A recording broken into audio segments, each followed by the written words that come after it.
All right, part 5 of Wonders of the Multiverse. We're going to be talking about all the new spells, what we think about them. There's a little section in the beginning here. Inspired by the deck of many things, this section contains new spells that the DM may add to a campaign, making them available for player characters and monster spellcasters alike. The card spell table lists the new spells, ordering them by level. So basically we've got some new ones, and whether or not they're rituals, they're not. None of them are. So, I'm not sure why they needed that extra thing, but whatever. We got some new spells. Yeah, and spells are always a fun thing to play with. With the earlier thing, the feat that allows for cards to play with, this is doubling down on that kind of card mechanic. So for those characters or players that want to do like a Gambit or a Twisted Fate kind of build. So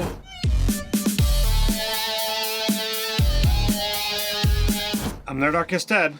And I'm Nerdarchy Dave. Welcome to Nerdarchy, for nerds by nerds. Okay, a couple things. One, we're getting 5 new spells, second to 4th level. So they're mid-tier. You're going to get, mid and low tier. So you're going to get these right away. Mm-hmm. Super cool. But now we got these Deck of Many Things theme. Mm-hmm. We've got a Portals theme, and we've got a Giants theme. I don't know what the hell they're doing. Well, I mean, the portals could very well be, sigil, and I don't know where the cards necessarily play in, but I mean, you could kind of shove that in anywhere. Could shove that in anywheres, and are they going to be doing a giant book like they did Fizz Bands? And sure, I don't know what giant are they going to use. I mean, I don't know. I mean, we've got Storm King's Thunder, already previously, so it could kind of build upon. Yeah, but that's an adventure. It's not a source book. Sure. Fizz Bands is a source book. Yeah, that's true. I mean, maybe we need, a whole bunch of things. I mean, I'm looking here, past the camera at the 3 huge box of giants that they did, for, Storm King's Thunder. So it's possible that there's, giant stuff on the horizon. We'll just have to wait and see. So before we get into these new spells, if you happen to like these videos, others like it, as well as all the awesome content that we do over on nerdarchy.com, why not come check us out on Patreon and throw us some support there? Articles like things D&D people like Critical Role. So without further ado, let's kind of dive into these spells, and the first one we have up is Antagonize. It's a 3rd level spell. Casting time is an action, range is 30 feet. It's verbal somatic material, a playing card depicting a rogue. And duration is instantaneous. You whisper magical words that antagonize one creature of your choice within range. The target must make a wisdom saving throw. On a failed save, it takes 4d4 psychic damage and must immediately use its reaction, if available, to make a melee attack against another creature of your choice that you can see. If no other creature is within range, the target has disadvantage on the next attack roll it makes before the start of its next turn. And at higher levels, when you cast a spell, using a spell slot of 4th level or higher, the damage is increased by 1d4 for each spell slot level above 4th. All right, first of all, let's think about the monsters that are the most susceptible to this. This spell could potentially do a lot of damage because one, you're going to do that 44 or whatever. But if you're using this on strength-based monsters, the brutes, they're not going to have great wisdom saves. Correct. So the damage that they do to an ally of theirs may be far worse than the damage than the damage that they're going to receive from it.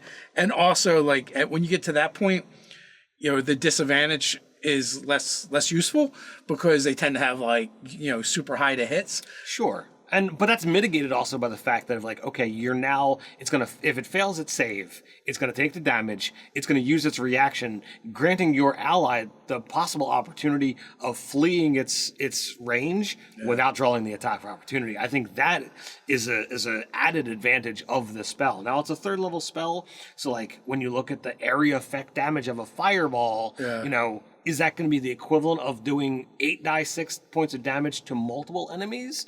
But, you're not, possibly hurting your allies. There's definitely some fun things to play with here. There's control effects. You can suck up its reaction. But you also have to be careful to make sure you don't use this on a creature that has already used this reaction as well. And this is for Bard, Sorcerer, Warlock, or Wizard. There's a whole chart that you have to see as to who gets what. So we have House of Cards as a 3rd level conjuration spell, casting time a minute, range touch, components verbal somatic material, a deck of cards, duration 24 hours. You touch the ground and conjure forth a defensive structure made of enormous playing cards. The structure rises with you as its center, harmlessly lifting you and any creature in the area. The house of cards has a square base with 30 feet on each side, and there's floors with 10-foot high ceilings. The second floor is 20 feet each to a side, and the top floor is 10 feet each to a side. Both are centered above the bottom floor. Ramps connect the interior of each floor.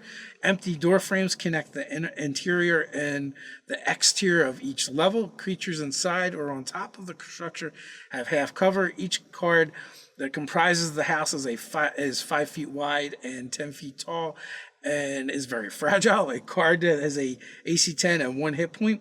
The cards are immune to poison and psychic damage. Reducing a card to 0 hit points destroys it. Every time a card is destroyed, roll a d6. If you roll a 5 or 6, the house collapses, ending the spell. The house and all the cards vanish when the spell ends. I got very mixed feelings about this spell. So it seems very wonky.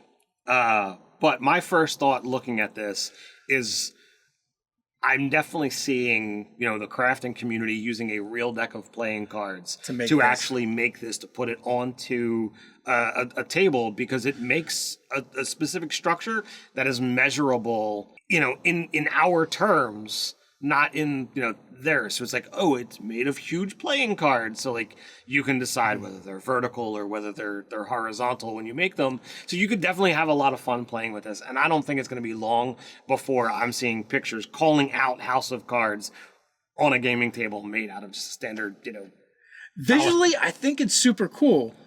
As a structure that's super useful in the game for you, tactically, not so much. I mean, 1 hit point and you're knocking down the cards. It can be knocked down fairly easy.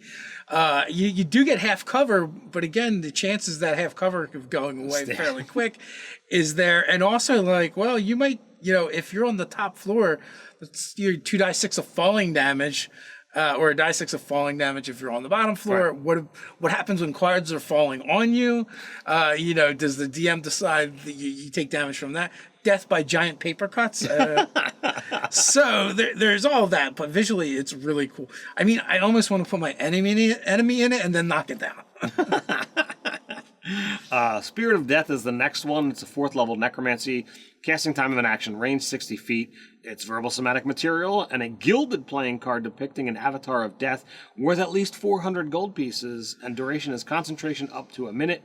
And it does not say that is consumed, so therefore you got to make it once and you can be able to use it. You call forth a spirit that embodies death itself. Choose a creature you can see within range. The spirit manifests in an unoccupied space you can see within 10 feet of the target, and the target becomes haunted by the spirit.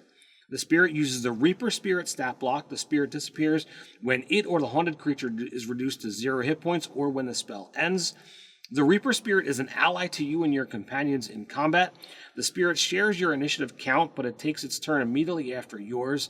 It obeys your verbal commands, no action required by you, but it will only attack the haunted creature. If you don't issue the spirit any commands, it takes the dodge actions and uses it to avoid danger. At higher levels, when you cast a spell using a spell slot of 5th level or higher, when you cast a spell using a spell slot of 5th level or higher, use the higher level whenever the spell's level appears in the stat block. And then you get the stat block for the Reaper Spirit, which has a number of bonuses. It's got, a Reaping Scythe and a Paralyzing Fear ability. I think there's a couple things that are really cool to call out. Sure. And that is, 1, the Haunting Tracker. If you and the Reaper can sense the direction and distance of the haunted creature, if it is on the same plane of your existence, so for as long as the spell's in duration, where that person is, they cannot run from you. And then the Paralyzing Fear that it can use once a day. The Reaper attempts to instill fear into the haunted creature. If you can see, it can see within 60 feet of itself. The creature must succeed a wisdom saving throw against your spell save DC or be frightened of the target of the Reaper for 1 minute.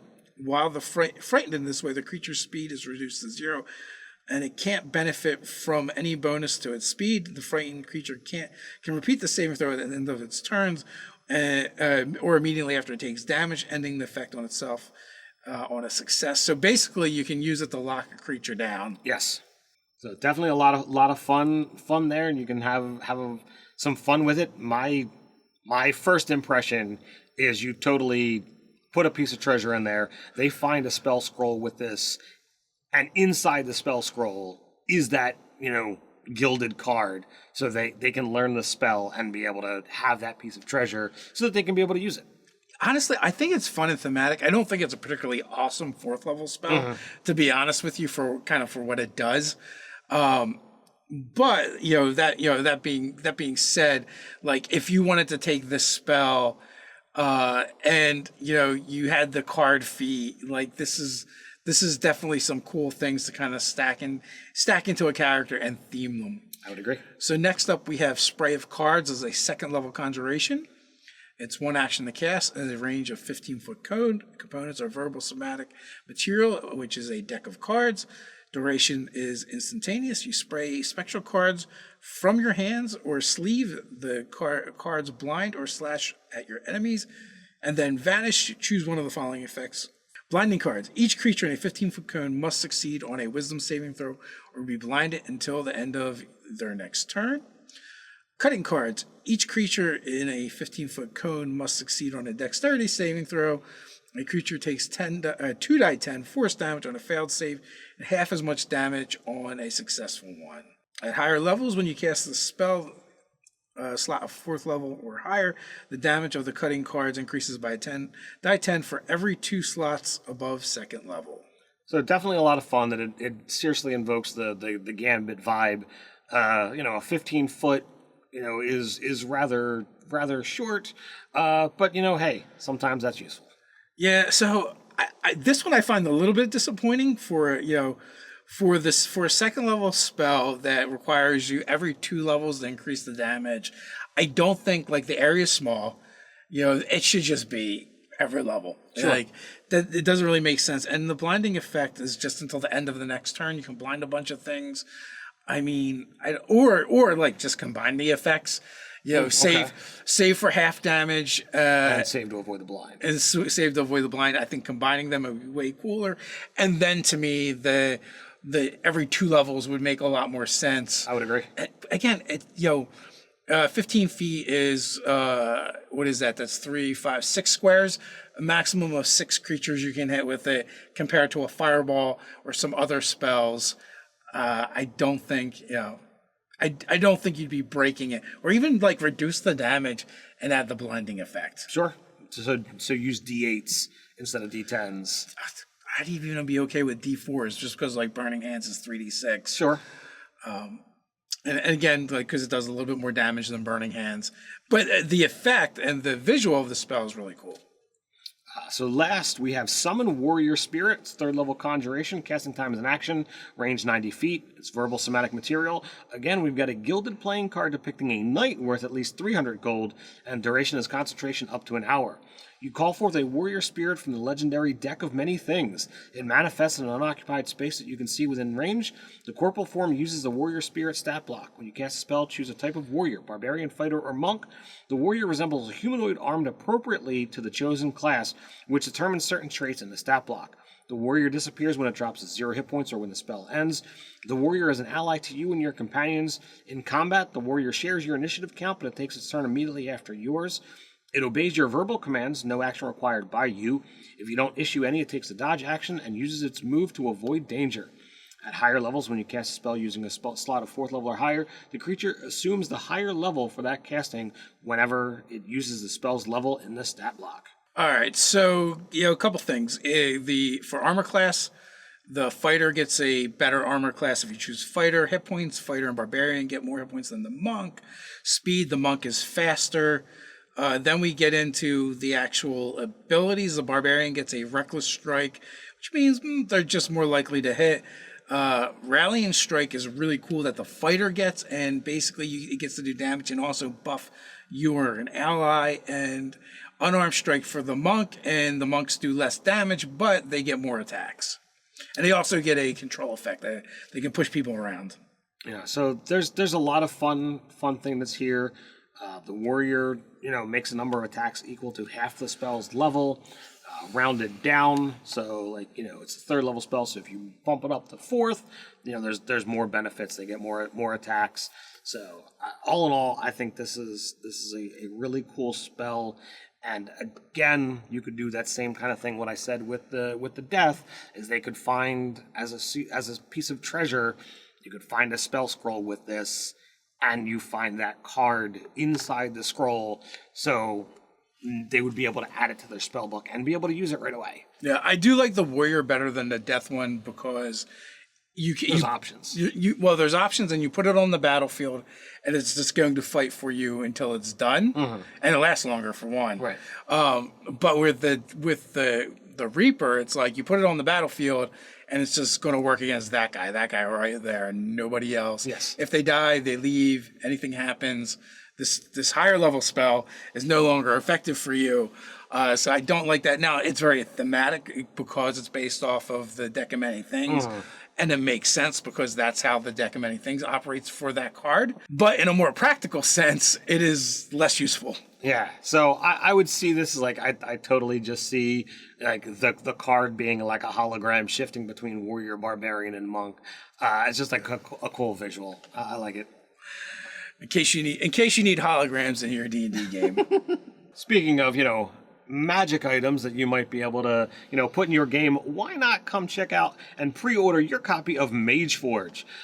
We're taking pre-orders for Mageforge, which is a deluxe box of 250 tarot-sized magic item cards for the world's greatest role-playing game. Deep in the minds of Nerdarchy, the Dwarven Forge mages go at it hammer and tongs to make GMing easier than ever. The same minds who brought you the wildly successful out-of-the-box encounters for 5th edition have done it again. What GM hasn't grappled with the search for magic items their players have never seen before?